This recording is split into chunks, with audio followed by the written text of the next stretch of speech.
so many of us have inherited a style of fatherhood that is so sterile. Um, and yeah, what you're describing, like, and for me, it was really helpful to say, okay, I want to be like my father Abraham. I want to give a blessing, but it's culturally awkward for me. I have to like admit that. Have you seen fathers get over that? Just practically, I'm curious. How do you overcome the sort of the sense of distance, especially Well, between father and son? I see that among European-based culture, Yes, which we are, and then I've worked a lot with Asians, and so similar. even when I began to talk to them, they say, "Oh, that might work in America, that won't work here," because Asians are, Chinese are not affectionate and they don't, show emotion and that kind of thing. And yes, I've absolutely seen that overcome, where we've been teaching families four basic habits that if they would establish these habits, it would be life changing in their family and it would create generational teams rather than generational disconnection. Mm, And the very first one I know that you teach as well, and that is a very simple thing, the Shabbat blessing. yes. That on Friday night, a very simple thing that Jewish people do that retains emotional connection from one generation to the next for them and really empowers their generations to prosper is simply a very simple thing, having a meal together, having dinner together. Yes.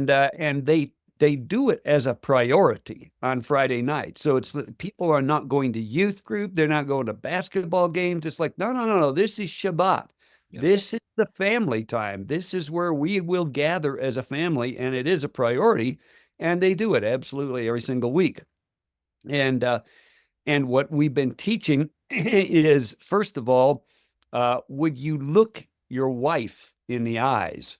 Mm, And as you look her in the eyes, would you bless her? Would you speak well of her? Tell her how much you love her.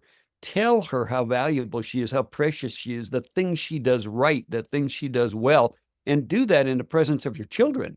mm, Let them see you bless your wife, and then have the wife bless her husband, mm, and do that at the family dinner. Then together, look each of your children in the eyes and speak to them the things that are good in their life, not the things you want them to change, but the things that they actually do well. Call out the character qualities that you see in them that are good and right, that you're proud of. And of course, I was saying this in one congregation, and a lady she said, I tried that with my 16-year-old son. My husband and I, we wanted to bless him. And so we sat in a chair and looked at him. Well, he was wearing a hoodie. He took his hoodie and he just pulled it down over his oh, face. And she goodness. said, how do I, uh, how do I bless somebody like that? Mm, I mean, how do I bless my son? And I said, why do you think he did that?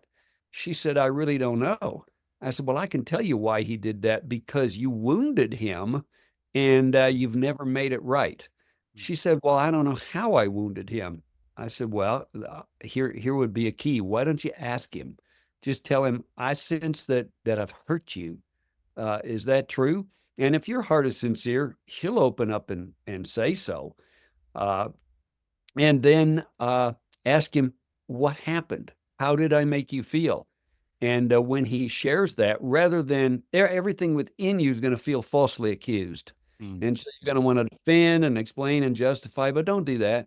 Just express some empathy toward him. The fact that it grieves you that you've wounded somebody that you love, and ask him to forgive you for hurting him that way.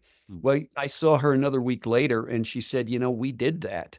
And it was something that we had not thought of, something that we didn't know was significant that had wounded him. But when he shared that, and it made me weep. And as I began to weep, he began to weep. And and we reconnected, and I was able to ask him to forgive me. Mm. Uh, and so what I've found, back to your original question, when we simply have ask husbands to do that, And the second habit that we're teaching them is, would they do a similar thing between husband and wife on a daily basis? And the very first thing I'm asking them to do is, would you just look your wife in the eyes? And again, if there's aught between you, if there's emotional disconnection, if there's been wounding between you, you're going to find out immediately. Mm. And if you simply ask the question, what happened? How did I hurt you? What I always tell people, when you ask that question, whatever the person says is probably going to feel to you like a false accusation. You're going to want to defend and go, well, I didn't mean that. Well, no, that wasn't right. No, I didn't do that. And if you do that, you will never reestablish emotional connection. You'll never Mm. resolve that problem.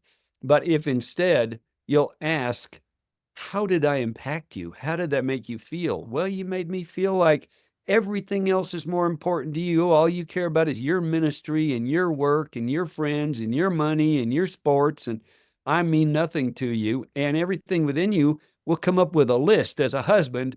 Well, wait a minute. I did this. I did this. I did this. I died to myself and did Mm. this other thing for you. And you're accusing me that I don't love you?